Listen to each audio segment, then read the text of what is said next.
Всем привет! Сегодня у нас в кадре такая коробка от корейского производителя Academy Hobby Model Kits M113i1 APC под заголовком Вьетнам.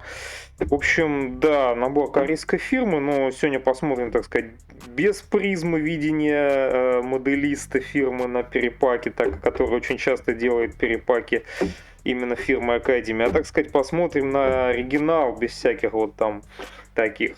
В общем, фирма Academy, ну, известный такой корейский, тайваньский, корейский, по-моему, производитель моделей. В принципе, он по своему духу достаточно сильно напоминает Тамию японскую. Кстати говоря, у них даже чем дизайн коробок похож, тоже любят вот этот белый фон на фоне, хотя не всегда у них так. И, в принципе, ну, по подходу к моделизму, они моделированию набором своим подходит примерно так же, как Тamiya, то есть без какой-то сумасшедшей детализации для каких-то диких любителей копийности и каких-то мощных таких запилов, знаете, на полное соответствие прототипам. То есть такая, знаете, скорее больше может быть немножко в игрушечность, там чуть-чуть попроще, там, хотя тоже к разным уровням бывают наборы. То есть вот этот набор пластика в нем довольно много, хотя казалось бы. Так, в общем, что за коробочка? Да, вот такая, похожа немножко по виду на томиевскую. М113А1, то есть прототип очень известный. В общем, это американский бронетранспортер Armored Personnel Carrier М113А1. Старый, достаточно древняя машинка, разработки где-то начала 60-х годов. Соответственно, тогда перед этим где-то 10 лет активно в США велись работы по созданию нового, как бы такого, скажем так, единого бронетранспортера для пехоты. И, в общем, такую машинку в итоге разработали. И, собственно, прослужила она достаточно огромное количество лет. В принципе, что-то там под 30 лет, можно сказать, активно армия США эксплуатировалась. И огромным количеством, собственно, других операторов, те, кто так или иначе, либо там по блоку НАТО партнеры закупали эту машину, там, может быть, что-то такое где-то у себя даже какие-то варианты производили, точно не помню. То есть что-то под 80 тысяч машин, включая различные варианты модификации, было, собственно, выпущено этой машины пехоты. Соответственно, было несколько версий, но вот А1, насколько я помню, это самая первая серийная и, по-моему, самая массовая. В общем, так как машинка появилась в войсках, собственно, в начале 60-х, в середине 60-х годов, то, соответственно, у нее дебют и очень активно ее первое боевое применение, оно пришлось именно на Вьетнамскую войну. Так что, собственно, чему этот набор тематически посвящен, о чем, собственно, заголовок нам и повествует. Машинка, собственно, была чем? Значит, алюминиевый сплав броня, то есть защищала, в принципе, противопульное и там противокрупнокалиберно-пульное бронирование на определенном расстоянии. То есть, в принципе, ну, бронирование достаточно слабое. В исходной своей версии вроде как была плавающая, амфибия. Ну, потом там в некоторых более поздних версиях там плавающие характеристики или страдали, или вообще от них отказывались. Изначально из вооружения, ну, соответственно, имелся только пулемет на турельной установке, вот как здесь он показан, соответственно, и отсек десант на где-то отделение пехоты. Соответственно, но так как, собственно, видно, что у нас не совсем стандартный вариант, то есть тут у нас вьетнамская тема. Что это в понимании Академии значит, так как машина очень активно успела повоевать во Вьетнаме, то есть, а Вьетнамская война она длилась достаточно долго, то там успел как бы прийти уже и куча фидбэка на, собственно, от военных о ее применении, собственно, стали делаться модификации на ее базе, причем частично модификации делались непосредственно в войсках, без какого там регламентирования, то есть устанавливали там вооружение дополнительное, броню, что-то там навешивали, какое-то оборудование, так как вот были версии, например, такие и штатные, да, которые модифицировались, в принципе, в заводских условиях, наверное, в каком-то смысле, или в частях, но каким-то более стандартизированным образом. И вот, в частности, конкретно на боксарте одна из версий этой машины, которая называется М113 ACEV, кавалерийский вариант, так называемый, который отличался от базовой версии, то есть у него была вот эта усиленно бронированная турельная установка, появлялись два пулемета, ну в данном случае М60 по бокам машины, то есть справа и слева, вот тут виден только по левому борту вариант, то есть из которого могли вести, соответственно, десантники, находящиеся в десантном отсеке, открывались люки, соответственно, они могли вести огонь непосредственно прямо с машины. Ну и тут вот еще фирма Академи дорисовывает, что у нас безоткатное орудие, соответственно, вот еще установили на машину. Ну, то есть, в общем, как известно, что когда война ведется долго, то есть военные сами начинают докомплектовывать свои машины зачастую дополнительными какими-то приспособлениями, собственно, это и в Афганистане было, вот в Вьетнаме американцев широко, видимо, было распространено. Но это не все еще, на самом деле, что по вьетнамской теме в наборе есть, то есть можно там еще дальше рассказать. Так, ну что по коробке, собственно, у нас? Коробочка довольно-таки толстенькая, небольшая, но толстенькая. То есть по боковикам вот фирма Академи у нас дает фотографии готовые модели с разных ракурсов, то есть как вот один из вариантов. Про вариант, опять же, будет после сказано внешне. Так вот, видно, что модель интерьерная, то есть фотка интерьера сразу. Фотка доп. Вооружения, как раз безоткатное орудие, канистры, какие-то дополнительные вооружения для пехоты, что можно тут все оживить, так сказать, моделька. Вот мы видим фотографию, кстати, 3 вариантов, на которых можно собрать модель, окрасить. Это тоже позже скажем. 2 вариантов турельной установки, это для 2 из 3 вариантов здесь. Тоже отдельно можно будет сказать. Артикул набора 1389, ну вот еще второй какой-то артикул есть, я так не совсем понял систему наименования артикулов у Академии, почему их 2, ну да ладно. Вот такие артикулы, значит, дальше снизу написано, нарисовано также, что вот у нас есть, четко можно понять, что в наборе есть фигурки дополнительные, то есть как экипажа там, и вот 2 десантников, и даже вьетнамская девушка вот у нас попала. То есть можно такую мини-диорамку сразу запилить. И написано, что для детей позже 10, там какие-то пояснения на нескольких языках, там корейская фирма, да, то я там уже что-то путается. Ну вот, собственно, и все. Еще можно что сказать, что да, набор на самом деле в исходном виде М113 была фирмой Академик сделана где-то в районе начала 90-х годов. Но потом набор претерпел кучу перепаков, переделок, доделок, новых версий. Соответственно, вот эта конкретно коробочка, это вот уже вариант достаточно свежий, перепака академевского своего же пластика, там с какими-то дополнениями 2019 года. То есть, в принципе, достаточно свежий, но так по факту начала 90-х. Вот, ладно, пора смотреть, что же у нас в коробке. В коробке у нас фирма Академи дает, значит, инструкцию, тоже достаточно похожую на томиевскую. Дальше дает пластик, собственно. Ванна корпуса отдельно у нас. Литников пакетов много, так как модель интерьерная. Собственно, вот. И в самом конце у нас лист с декалями. Ну, достаточно крупный, но как видно, что никаких других допов по модельке, собственно, у нас нет.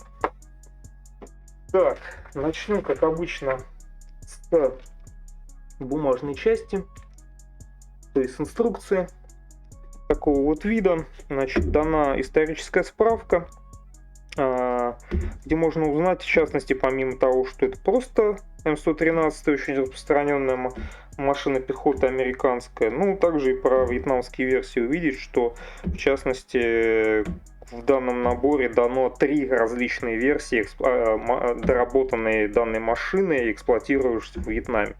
Но сейчас мы перейдем, а может быть даже и сразу покажем. В принципе, да, чтобы, наверное, долго это не откладывать, можно сразу так вертануть это все дело в самый конец и показать, собственно, о каких версиях идет речь. А именно, собственно, фирма Академи нам предлагает собирать первый вариант М113-1 ACAV, кавалерийская, это как раз то, что я уже сказал, то есть М113 базовая, у которой, значит, есть турельная установка с дополнительным бронировка щита и 2 пулеметами по бокам, то есть, и вот, ну, в частности, окраска подразумевается и дополнительные вот декальки для разнообразия под конкретный какое-то подразделение. Ну, конкретно подразделение у нас тут не указано, но, видимо, какое-то подразумевается, раз привязка, скорее всего, наверное, к какому-то прототипу.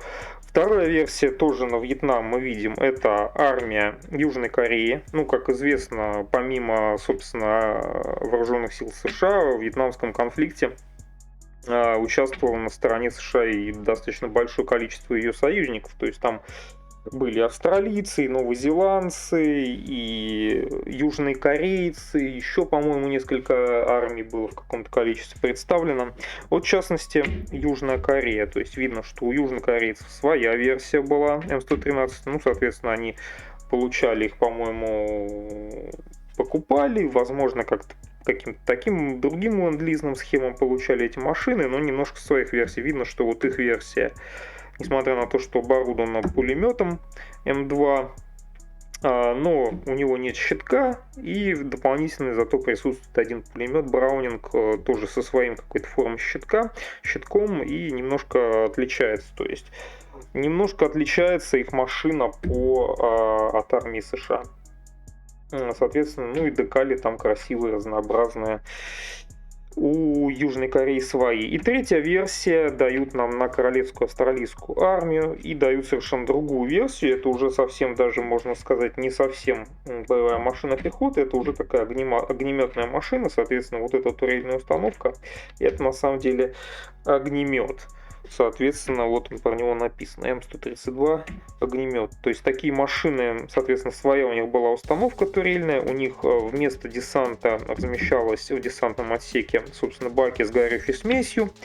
И вот такая штуковина могла достаточно далеко метать эту горючую смесь, собственно, во Вьетнаме довольно активно применялось, насколько я понимаю. Но на самом деле огнеметную версию использовали не только австралийцы, как можно подумать, они просто как бы, наверное, для разнообразия дают. Ну, американцы тоже активно использовали огнеметные версии. То есть, ну, вот, в принципе, вот эти три версии нам предлагают собрать, и вся остальная сборка, она к этому и подвязывается. Соответственно, да, здесь вот эта, да, первая версия с американскими солдатами и CAV-версии машины. Тут много будет текста, как раз завязано на то, какой именно вариант мы собираем. Тут все по-английски, как бы понятно. Ну, как бы, если хочешь разобраться, то придется как-то вникать. Видно, что да, есть двигатель в машине. Несмотря на то, что, насколько я помню, двигатель отделен перегородкой от основного отсека десанта. То есть вроде как по логике его не должно быть сильно видно из отсека экипажа и десанта, но тем не менее он есть.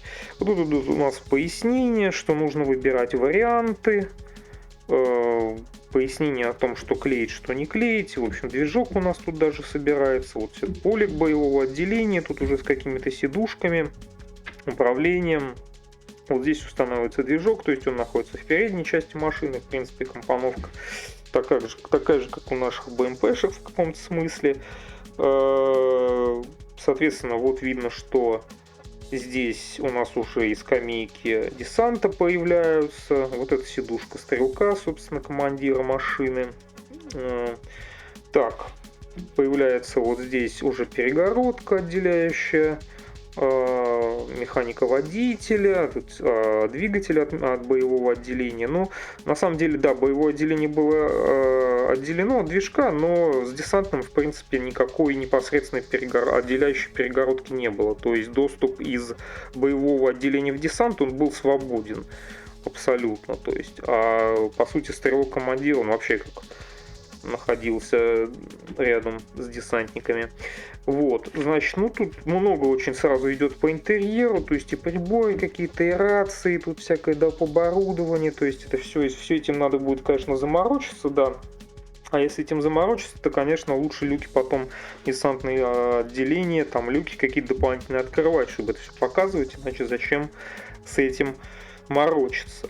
Как бы не очень понятно единственный вариант, что по интерьеру, так как, например, есть огнеметный вариант, да, скорее всего, должны быть баки с горючей смесью в десантном отсеке, да, вместо десанта. Но я как бы не то чтобы тут вижу по по десантному отсеку какой-то сильный вариант на наличие этих баков, поэтому я вот не очень уверен, что для огнеметного варианта предусмотрен вариант открытого десантного отделения. Возможно, огнеметный вариант придется, чтобы, так сказать, не показывать, что баков с горючей смесью нет, придется делать закрытым, но, может быть, я где-то с первого просто взгляда и ошибаюсь. Тут не совсем сходу могу сказать. То есть, на мой взгляд, по-моему, десантное отделение дано только на обычный вариант БМП. Ну да ладно. Опять же, все, да, первые части все посвящены практически интерьеру. Вот он полностью собирается, да, в ванну и, ну, как если можно это так назвать, в ванну, да, устанавливается на полик, так называемый, и полик уже полностью, собственно, погружается в эту самую ванну, да. Тут уже и дополнительные канистры, всяческая такая мелочевка собирается. И только потом мы, собственно, переходим к ходовой части. Соответственно, тут у нас катки, звездочки, ленивцы. Здесь же уже появляется аппарель десантного отделения, балансиры. Ну, как бы ходовка, конечно же, никакая не рабочая, насколько я понимаю. Все как бы абсолютно в целом у нас фиксируется сразу. Ну, ходовая небольшая достаточно, проблем по ее сборке быть не должно. Вот там предлагают ее, что типа не приклеивать колеса, чтобы они типа вращались. Но это, конечно, понятно, смысла особо не имеет, вращаются они или нет. Значит, это верхняя часть, собственно, корпуса, где под турельную установку, тут под прибор наблюдения механика-водителя, какие-то там доп. Ручки, держатели, крюки и так далее. Да, про покраску на всех этапах для всяких мелких сложных деталей у нас есть указание, да, что где-то что-то надо подкрасить. Да, позже по тракам. Да, по тракам я, в принципе, немножко один момент не сказал, когда коробку смотрели, что, в принципе, помимо всего прочего, на коробке написано, что у нас в набор включены различные элементы для доп. Снаряжения для разнообразия модель. Интерьер, да, есть фигурки, это я сказал. И вот есть написано, что у нас есть в наборе опция либо наборные траки, либо же полностью виниловая гусеница целая. Соответственно, вот к этому этапу мы в инструкции подходим. И вот у нас, собственно, появляется виниловая гусеница как вариант первый, то есть просто натягиваем винил. И второй вариант, у нас появляются индивидуальные треки, то есть наборная гусеница, ну не рабочая такая абсолютно, так понимаю, просто ее склеиваешь и накидываешь, собственно, обхватываешь это дело. Как лучше сделать, в принципе, ну, конечно, лучше по ходу сделать, конечно, наборку, это всегда лучше, но, в принципе, так как в базовом своем варианте машины есть вот эти юбки, да, по бокам достаточно, которые практически верхнюю часть гусеницы закрывают, и как бы, если прям очень не хочется уж морочиться с наборными траками, то теоретически при таком варианте особо даже не будет видно, что там какой-то провис не очень корректный, поэтому, ну, в принципе, наборки есть, но в данном варианте даже винил, наверное, если очень лень бы, наверное, в целом сгодился. Но наборки это всегда хорошо. Так как у многих наборов Academy у них винил исключительно в комплекте идет, к сожалению. Но здесь как бы вот. Значит, дальше что у нас идет? Это, я так понимаю, у нас даже не совсем понятно, крышка моторного отсека, что ли, или что-то такое. Какие-то тут у нас варианты по открытым, закрытым лючкам, да, это, по-моему, передняя часть. Там впереди, по-моему, что-то типа волноотбойника, по-моему, должно быть еще вот здесь, в этой части. Ну, не совсем понятно тут, в какой он версии, рабочий, не рабочий, по-моему. Тут как-то вариантов не дают. Хотя нет, вот дают, да, что волноотбойник, что-то типа того можно откинуть. Это, я так понимаю, как раз для амфибийности приспособления, чтобы машина, видимо, при движении по водной какой-то поверхности не заливала. Тут про это довольно много написано всего. То есть снаряга всяческая, шанец вот подкрашивается отдельно, написано, как его правильно поставить и так далее. Фары всяческие. И, как бы ты понимаешь, на этом основном вот юбки у нас только здесь, да, эти самые появляются на корпусе. Ну и, то есть, какие-то вариации, опять же, дают. Можно то, можно все поставить. Очень много, в принципе, инструкции довольно ясные, но очень много всего текстом. То есть, придется читать. Очень много пояснений для различных каких-то нюансов текстом, конечно, которые все даны только на английском и корейском. Ну, то есть, как бы нужно внимательно вникать. И вот, значит, 19-й шаг, у нас тут вариативность появляется. Появляется у нас австралийская армия со своим огнеметным вариантом. То есть тут у нас, видимо, начинаются различия. Соответственно, у нас появляется, что отдельно огнеметная турелька вот эта, соответственно, пулемет сдвоенный и огнемет у нас тут. Своя у них турелька, по-своему собирается, ставится. Значит, так. Или же нет, или я уже что-то подзабыл. Ну да, я просто не совсем понимаю вот эту разницу между вот этими двумя башенками. Они типа разные или они...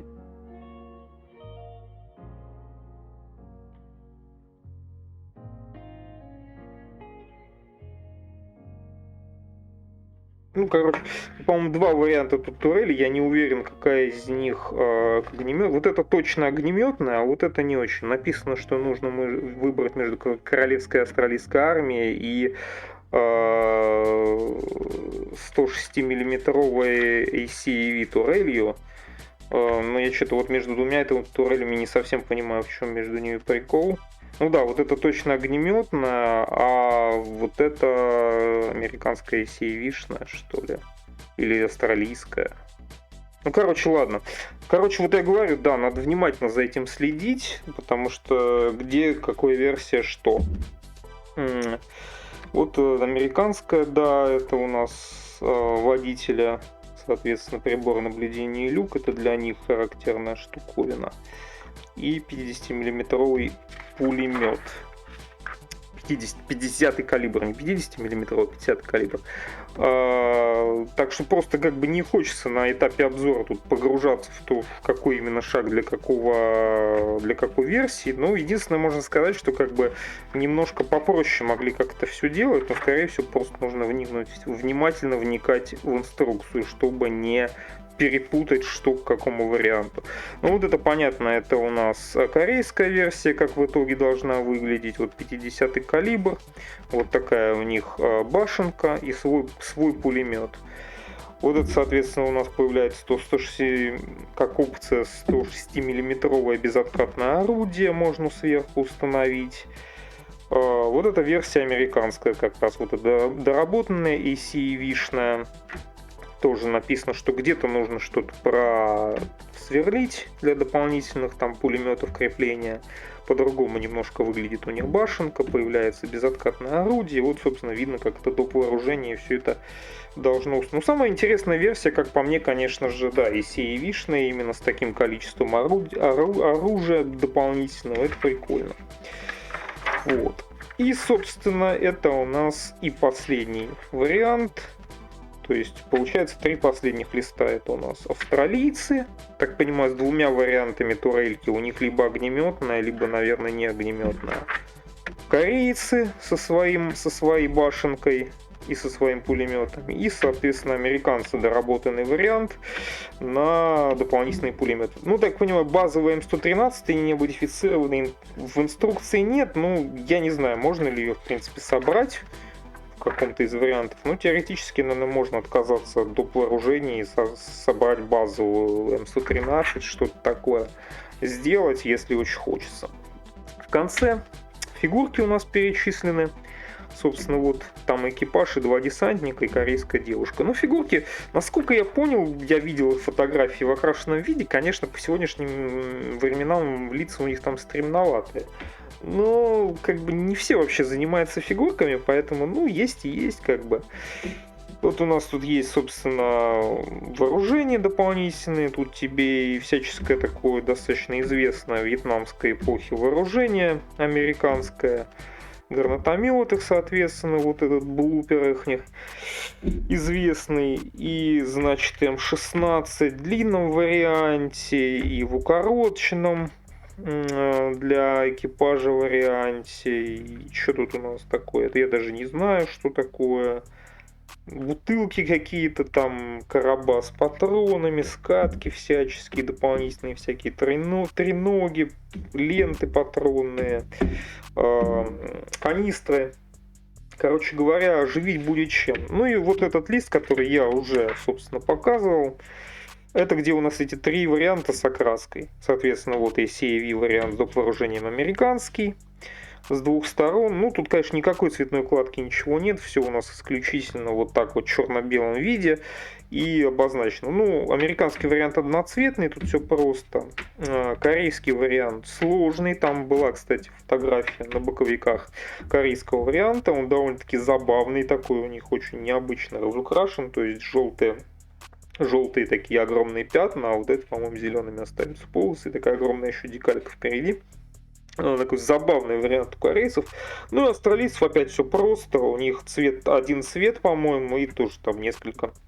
Да, вот действительно видно, что у австралийцев просто два вида турели. Да. Так что самый сложный, прикольный вариант окраски у корейцев. Вот. И в конце, в самом, раскладка литников. Соответственно, их довольно много. Аж целых, можно сказать, 8 штук. Вот. И, собственно, к ним можно и перейти. Значит, что по пластику у нас? По пластику у нас ванна корпуса в одну деталь. Так.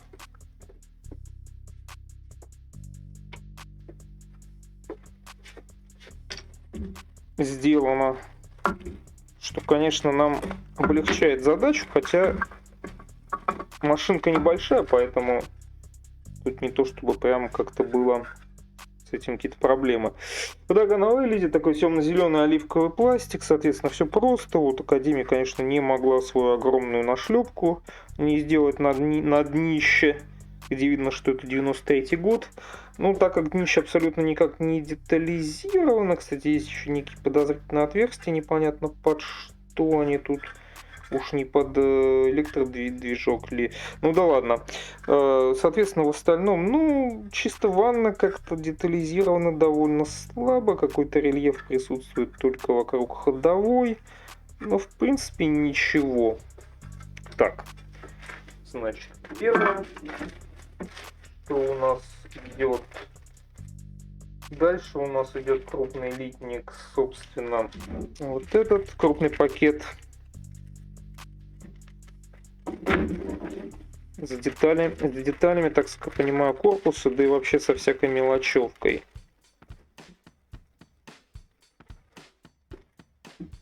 Так. Соответственно, здесь у нас боковые юбки.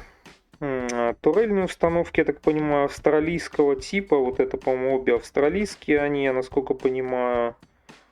Дополнительно, тут куча всего раскидано, в принципе, какой-то вот группировки внятной по деталям не видно на литниках, то есть тут как бы и канистры, и турели, и части турели, какие-то доп. Элементы чего-то, внутрянки какой-то, не знаю, куча всего, тут и всякие детали коробов патронных, и передняя часть машины, ну, как бы по литью, ну, в принципе, вроде бы все нормально. Есть какие-то такие следы. Видно, что где толкатели с внутренней стороны. Ну, вроде следы какие-то на пластике внешне видны, но они гладкие, вроде бы не утяжены, ничего. На крупных деталях, конечно, прозрачного, кстати, пластика. Единственный, кстати, из минусов, так понимаю, набора. В наборе я нигде не увидел ничего про прозрачный пластик, то есть, в принципе, это можно увидеть на раскладке, что исключительно пластиковые части литника с прозрачными деталями нет, так что, видимо, все приборы наблюдения придется имитировать исключительно, так сказать, своими силами, там, либо краской, либо какими-то там дополнительными элементами, пленками какими-то, и вот что-то такое. Это, конечно, явный минус. Ну, то есть по литью как бы прям суперской детализации не видно, но то, что отлито вроде качественно. Я не вижу каких-то вот таких очевидных огрехов. Значит, второй литник с того же пакета, опять же, вот передняя, кажется, да, часть. корпусу тут с решетками всякими вентиляционными двигателями. Ну да, кстати, да, никаких допов, никакого травления, цепей каких-то, торцов, ничего такого в комплекте нет. Опять же, все самому придется делать, где это нужно. А тут же, помимо этого, даны еще доп. Вооружения, все сгруппировано на этом литнике, мелочевка, то есть видно безоткатное орудие, все к вьетнамской версии у нас что относится, щиток для корейской версии. Ну, тут видно, да, тут придется, конечно, как-то прятать толкатели эти все. Щитки для ACV версии, доп.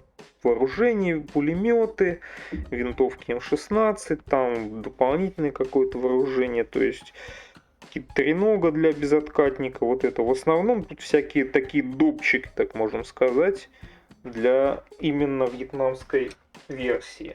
Так, собраны в этом пакете. Что у нас дальше?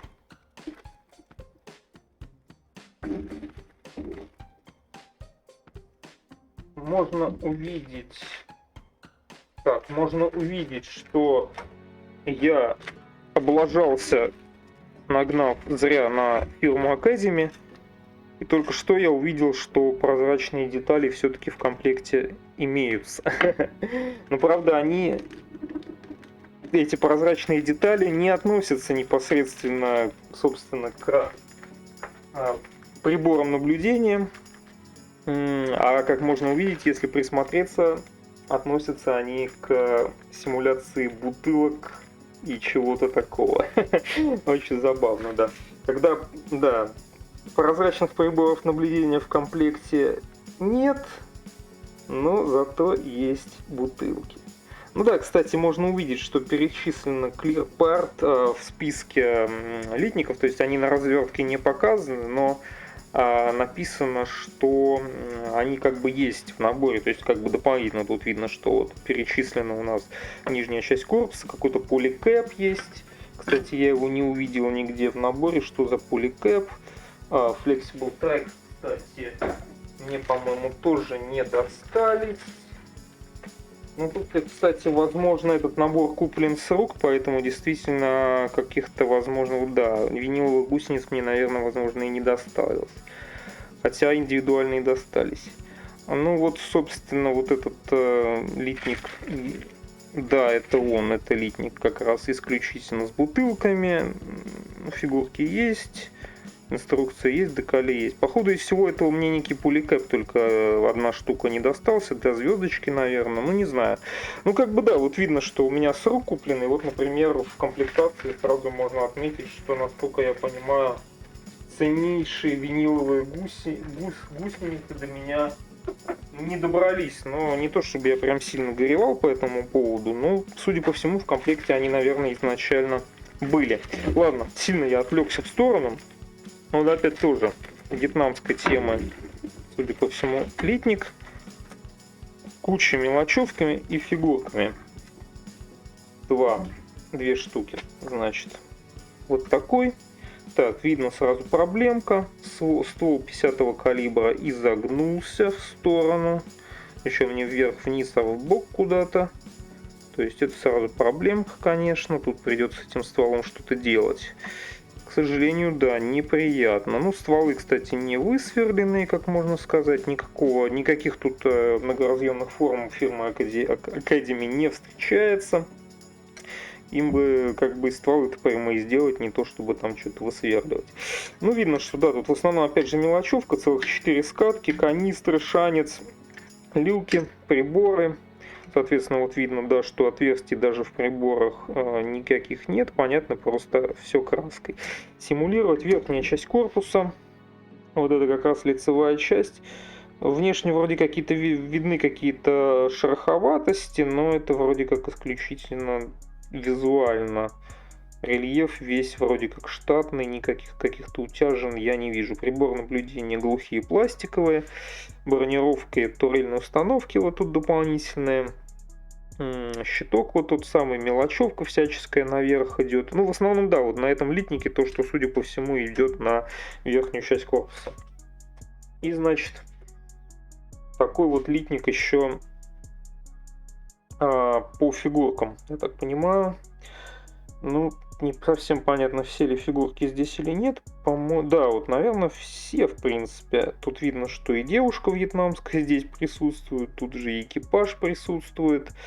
Головы отлиты зацело с туловищем, хотя некоторые каски отдельно. Ну, короче говоря, и вооружение тут для пехоты частично. В общем, фляжки, снаряга всяческая. В общем, да, все по фигуркам решили они отправить сюда. Тоже как бы все видно, что, ну, как бы фигурки не сказать, что, конечно, качество последней моде, ну, типа сойдут. В вьетнамской теме фигурки, наверное, не так, что прям сильно просто найти сейчас. Так что, если очень хочется, можно слепить и фигурки. Так, и, собственно, сюда же они нам запихали и тот самый литник с прозрачными деталями, который я сначала подумал, что все-таки ошибся с приборами наблюдения, а это оказались бутылки. Вместо приборов наблюдения у нас питьевая вода и, ну, пиво, наверное, я думаю, что это может быть. А это похоже вообще на какую-то мигалку, на поликэп. Наверное, не похоже. Или стакан. Не знаю. Ну, в общем, короче, пиво есть, а прибор наблюдения, ну, как-нибудь разберемся. Главное ведь, что есть пиво. Так сказать, с пивом покатит. Так. Вот. Что у нас дальше?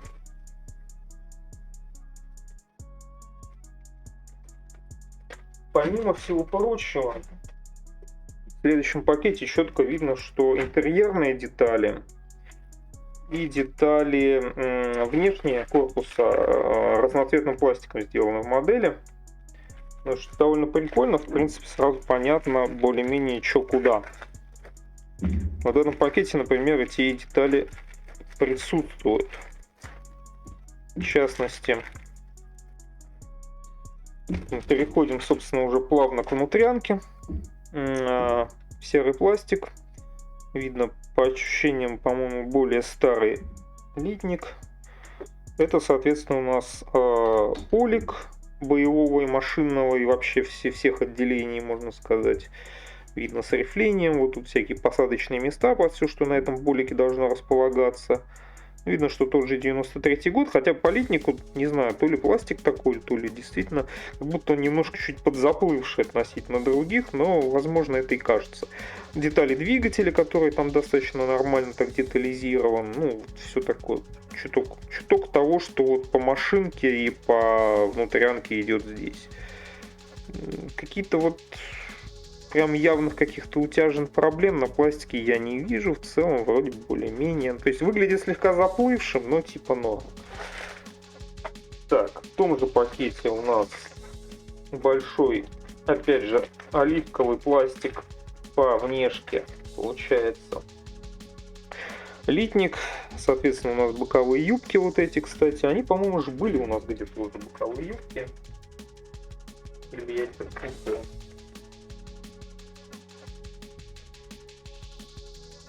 Да, судя по всему, на австралийском литнике у нас там уже были другие, видимо, какие-то другие версии боковых юбок. Тут, понимаю, тут какие-то свои. Но, возможно, и не используем, потому что в инструкции я видел упоминание, что список деталей, которые не используются. То есть, вполне возможно, какая-то часть вообще и не используется. Да, ну тут в основном внешние детали корпуса. То есть, вот задняя вот эта дверь под аппарель.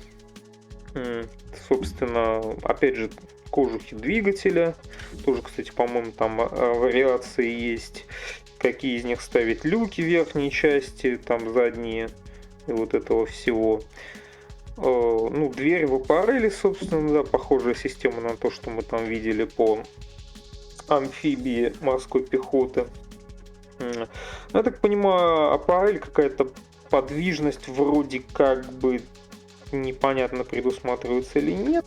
Не все поймешь, когда это пишешь все одним дублем, так скажем. Ну, как бы, опять же, да, толкатели все вроде как на внутренних частях, хотя, когда у тебя речь про интерьерную модель, это как бы не то, что прям сильно спасает, что если начнешь открывать интерьер, то придется со всеми этими толкателями так или иначе бороться. Ну, вроде бы на внешних, по крайней мере, частях Все гладко, более-менее, прикольно, как бы ничего такого не видно. На внутрянке, конечно, да. Ну, как бы сделать одновременно, блин, судя по всему, и внутрянку, и внешку, и чтобы все было гладко, идеальное, но это пока не в наших силах. Поэтому с этим придется бороться самому. И, собственно, да, насчет поликэпов, видимо, я вот думал, их нет, но вот обнаружилась штуковина, поликэпы, так называемые. Полимерный материал такой, что-то такой пластик, видимо, для подвижности колес, судя по всему, для того, чтобы их можно было не приклеивать, а просто посадить на трение, что ли, для легкости окраски, так сказать. Ну вот все-таки этот небольшой литничек с поликэпами присутствует. Он на месте. Так, смотрим дальше. Да, литников реально много, опять же, потому что модель интерьерная. Их перебирать реально можно достаточно долго. Опять же, где у нас вместе детали, судя по всему, и внутрянки, и внешних частей.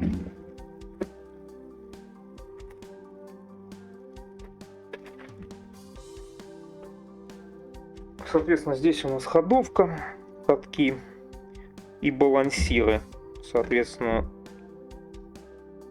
каких-то вариаций по ходовке особых я не вижу. Я так понимаю, тут для всех вариантов этот литник абсолютно одинаковые. Балансиры, ленивцы, звездочки, собственно, сами катки, всякие детали крепления от звездочек и так далее. Как бы сказать особо нечего, но вроде бы отлиты без каких-то огрехов особенных, ничего, каких-то проблем не вижу. Ну, кстати, на всех литниках, вот чего я не заметил, так это облоя. Вот какого-то даже минимального облоя я не увидел. Да и утяжен в целом, так что, в принципе, отливки, ну, несмотря на то, что разработка производства, изготовления пресс-форм, судя по всему, датируется началом 90-х, но, в принципе, такая почти томиевская тема, когда все литье при этом выглядит очень пристойно. По крайней мере, внешне. Так вот, да, и в том же пакете второй литник с внутрянкой, соответственно. Что у нас тут? Тут, значит, у нас в основном детали, я так понимаю, частично двигательный отсек, части, видимо, внутренние боевого отделения, всяческих перегородок, там что вот, ну, это не совсем понятно, что такое. Я так и, честно говоря, не понял, относится это к баку с горючей смесью огнеметной версии, или это просто какой-то резервуар, который там находится в боевом отделении. Всяческие сидушки, опять же, канистры, что-то очень много вариантов в этой машине на разных литниках. Огнетушители приборные всяческие, доски водителя, там вот еще какое-то дополнительное колесо, даже не совсем понятно, сидушки. В общем, опять же, второй литник полностью посвященный внутрянке. То есть сидушки, собственно, десанта. Ну, все здесь. Выглядит ощущением, как будто бы немножко заплывший, но это, скорее всего, просто ощущение. Тут вроде бы в целом тут все нормально. Толкатели внутри, утяжен не видно, облоя, как я уже сказал, нет. Ну, типа прикольно, внутряночку можно будет детализировать и заморочиться. А можно, конечно, и не заморачиваться, если неохота. Так, и, собственно, по пластику буквально остается у нас самое последнее. Это наборные траки. Как я уже сказал, да, виниловые мне, судя по всему, не достались. Видимо, предыдущим хозяинам коробки, как самые ценные виниловые траки, уже были извлечены и пущены куда-то в оборот отдельно, ну ладно. В общем, собственно, два абсолютно литничка с наборными траками. Гусеница тут не очень длинная, я так понимаю. Что по тракам тут можно сказать? Ну, кстати говоря, на траках есть что-то похожее на утяжину, так понимаю, на внешней их стороне. Есть, по-моему, насколько я понимаю, это утяжены. То есть практически на каждом траке, ну это выглядит, по крайней мере, так. Конечно, нужно еще будет потом фотографии реальных треков посмотреть. Но, судя по всему, что-то тут такое у нас напоминающее утяжены. То есть вот видно, что каждый трак, по сути, имеет на себе что-то похожее на утяжину на центральной вот этой подушке. Но если только это не действительно какое-то технологическое отверстие, которое там должно было быть. Но мне почему-то кажется, что нет. Соответственно, видно, что это утяжина, судя по всему, образовалась, наверное, из-за гребня, который находится с другой стороны. То есть вот эта внутренняя часть траков, гребень один. Ну, как бы кое-где в отверстиях, вот в этих что-то я видел, что-то типа облойчика или каких-то технологических моментов. Вот здесь, например. Хотя нет, это, наверное, нет, это запасные траки, это, извиняюсь, это я ошибся, это, скорее всего, запасные траки, они по-другому с держателями. Ну, как бы траки не рабочие, понятное дело. Ну, насчет, да, есть подозрение, что очень много утяжен везде практически, если это, конечно, утяжены. Но это надо еще будет выяснить. Выглядит, правда, действительно как утяжено. Ну, может быть, и не утяжено. Может, я ошибаюсь, может быть, действительно технологический какой-то момент, может, подушки так выглядят. Да, вот, собственно, и так все затянулось достаточно. Все, что осталось, это, собственно, декаль в таком вот пакетике. То есть никаких дополнительных, как я уже сказал, моментов по какому-то травлению, каким-то тросам, хотя бы ниточкам. Ничего Академия не дает. Такая вполне томиевская тоже тема, где как бы ничего лишнего, чтобы дети не потерялись. Прикольная декаль, вот именно корейские элементы у нее забавные, ну как у тигра прикольный. Всяческие внутряночка, тут всякие дополнительные таблички, там пояснительные технической информации. Части, соответственно, декалей на американский ACV вариант, кавалерия, вот всякие там всякие логотипы, всякие прикольные надписи. Типа, что там написано, пытаюсь понять. Кэти Герл. Ну да. Амерта, The Big Stuff, Tears. Еще там были какие-то Evil. Да, ну забавно, да, солдатня, она любит всяческое прикольно наносить на свою технику. Это как бы, да, это весело. Ну и, собственно, все. На этом можно закончить обзор данного наборчика. Что хочу сказать, я просто как бы хотел иметь себя в коллекции, ну, скажем, под сборочку и так далее. Достаточно иконный броневик, потому что машин очень много было выпущено. Это вьетнамская тема и после, и до сих пор многих США уже, по-моему, сняли с вооружения, но еще у многих эксплуатантов, так или иначе аффилированных с ВПК США, очень много еще таких машин присутствует, используется так или иначе, так что, ну, в принципе, это достаточно заметная машинка, и как бы если интересоваться бронетехникой после военного периода, то типа Н-113 она всегда как-то на виду где-то обязательно будет.